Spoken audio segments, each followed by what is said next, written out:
254ویں رات شہرزاد نے کہا، جب مسجد کے ساتھ والے گھر میں چور گھسے اور گھر والوں کے شور مچانے پر چور تو بھاگ گئے اور بغدادی کو والی نے چوری کے شبے میں گرفتار کر لیا اور جب اسے پکڑ کر خوب مارا اور 3 دن تک قید خانے میں قید رکھا تو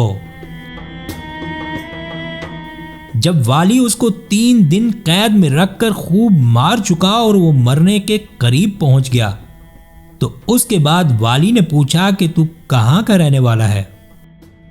اس نے جواب دیا، بغداد کا۔ اب والی نے پوچھا کہ تیرے مصر آنے کی کیا وجہ ہے؟ اس نے جواب دیا کہ میں نے خواب میں دیکھا تھا کہ کوئی مجھ سے کہہ رہا تھا کہ تیری روزی مصر میں ہے، وہاں جا۔ جب میں مصر آیا تو میں نے دیکھا کہ جس روزی کی اس نے خبر دی تھی یہ کوڑے ہیں جو مجھے تجھ سے ملے۔ اس پر والی کھلکھلا کر ہنس پڑا اور کہنے لگا کہ اے بے وقوف، میں نے 3 بار خواب میں دیکھا ہے کہ کوئی مجھ سے کہہ رہا ہے کہ بغداد میں فلاں شکل کا ایک گھر ہے اور اس کی تعریف یہ ہے کہ اس کے صحن میں ایک چھوٹا سا باغ ہے جس کے نیچے ایک گڑھا ہے اور اس گڑھے میں بہت مال و دولت ہے، وہاں جا کر اسے لے لے۔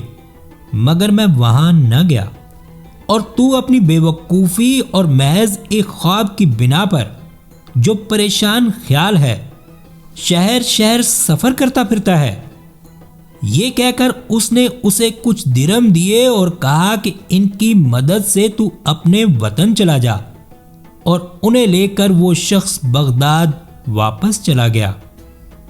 جب وہ بغداد پہنچا اور اس نے دیکھا کہ جس مکان کا والی نے ذکر کیا تھا وہ اسی کا گھر ہے، اب اس نے اپنے گھر پہنچ کر اس جگہ گڑھا کھودنا شروع کر دیا جس کی نشاندہی والی نے کی تھی۔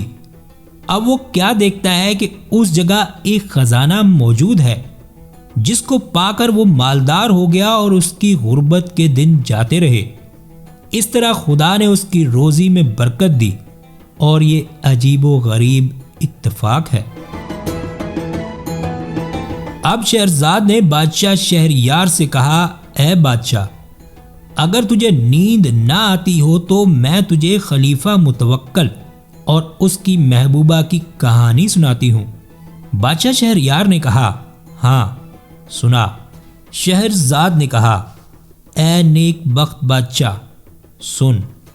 امیر المومنین متوکل علی اللہ کے محل میں 4000 اس کی چہیتی کنیزیں تھیں، جن میں سے 200 رومی اور 200 دوغلی اور حبشنے تھیں، اور یہ 400 کنیزیں جن میں سے 200 گوری اور 200 حبشنے اور دوغلی تھیں متوکل کو عبید بن طاہر نے پیش کی تھی۔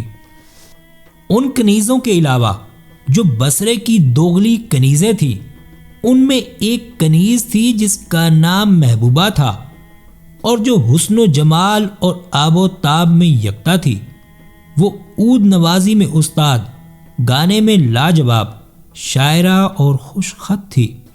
متوکل اس پر فریفتہ تھا، ایک گھڑی بھی اسے اپنے سے جدا نہ ہونے دیتا۔ کنیز نے جو اس کا یہ میلان دیکھا تو اس کے ساتھ گھمنڈ سے پیش آنے لگی اور اس کے احسانوں کو بھول گئی۔ اب متوکل اس سے ناراض ہو گیا اور اسے چھوڑ دیا اور محل والوں کو منع کر دیا کہ اس سے بات تک نہ کریں۔ ایک مدت تک وہ اسی حالت میں رہی، مگر اس کی کشش متوکل کے دل سے نہ گئی۔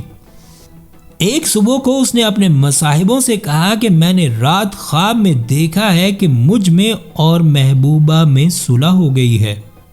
انہوں نے کہا کہ خدا کرے کہ بیداری میں بھی اسی طرح ہی ہو۔ وہ یہی باتیں کر رہا تھا کہ ایک خادمہ نے آ کر اس کے کان میں کچھ کہا۔ یہ سن کر وہ مجلس سے اٹھ کھڑا ہوا اور حرم سرا میں گیا، اور جس خادمہ نے اس کے کان میں کچھ کہا تھا اس نے اسے بتایا کہ ہم نے محبوبہ کے حجرے سے گانے اور عود بجانے کی آواز سنی ہے، لیکن ہمیں اس کی وجہ معلوم نہیں۔ جب متوکل اس کے حجرے کے پاس پہنچا تو اس نے دیکھا کہ وہ عود نہایت خوبی سے بجا رہی ہے اور اس پر یہ اشعار گا رہی ہے۔ میں محل میں ادھر ادھر ماری ماری پھرتی ہوں اور مجھے کوئی ایسا نہیں ملتا جس سے میں شکایت کروں اور وہ جواب دے۔ گویا میں نے ایسا گناہ کیا ہے جس سے کوئی توبہ مجھے چھٹکارا نہیں دے سکتی۔ کیا کوئی ایسا شخص نہیں جو میری سفارش بادشاہ کے پاس کرے، جو خواب میں آ کر مجھ سے صلح کر گیا ہے؟ یہ اشعار سن کر متوکل حیرت میں آ گیا اور اپنے دل میں کہنے لگا کہ کیا عجیب اتفاق ہے کہ محبوبہ نے بھی وہی خواب دیکھا ہے جو میں نے دیکھا۔ اب وہ اس کے حجرے میں داخل ہوا اور جو ہی کنیز کو اس کی آہٹ معلوم ہوئی، وہ دوڑ کر اس کے پاس آ گئی اور اس کے قدموں پر گر کر انہیں چومنے لگی اور کہا، اے میرے آقا، یہ واقعہ میں نے رات خواب میں دیکھا ہے اور جس وقت میں جاگی تو میں نے یہ اشعار نظم کیے۔